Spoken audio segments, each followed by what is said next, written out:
Ispaniya Superkubogidagi mag'lubiyatdan bir kun ham o'tmay Xabi Alonso Real bosh murabbiyligidan ketdi. Madrid klubi rasmiy bayonotida Alonso bilan shartnoma o'zaro kelishuv asosida tugatilgani aytildi. Taniqli futbol insayderi Fabrizio Romanoning yozishicha esa mutaxassisning o'zi klubdan ketishga qaror qilgan. Romano Alonsoning bunday qarorga kelishiga jamoa uning uslubini qabul qilmagani va unga moslashmagani sabab bo'lganini ta'kidladi. Ispaniyalik mahalliy jurnalistlar esa Alonsoning o'zi ishdan ketmaganini, balki u bo'shatilganligi haqida yozishmoqda. Shuningdek, ayrim nashrlarda Alonso faqat natijalar uchun emas, balki klub rahbariyati tomonidan qo'llov yetarli bo'lmagani uchun ketgani qayd etildi. Eslatib o'tamiz, 44 yoshli Xabi Alonso Bayerdagi muvaffaqiyatli faoliyatidan keyin 2025-yilning yozida Madrid klubi bosh murabbiyi etib tayinlangan edi.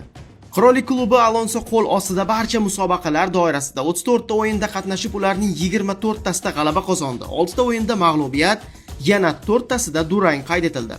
Jamoa bu o'yinlarda 72 ta gol urib, o'z darvozasidan 38 ta to'p olib chiqdi. Alonsoning o'rnini esa 42 yoshli Alvaro Arbeloa egalladi. U 2009-2016-yillar davomida Real Madrid sharafini himoya qilgan edi. Bungacha u madridliklarning yosh jamoasi bo'lgan Kastilya bosh murabbiyi sifatida ishlab kelayotgan edi.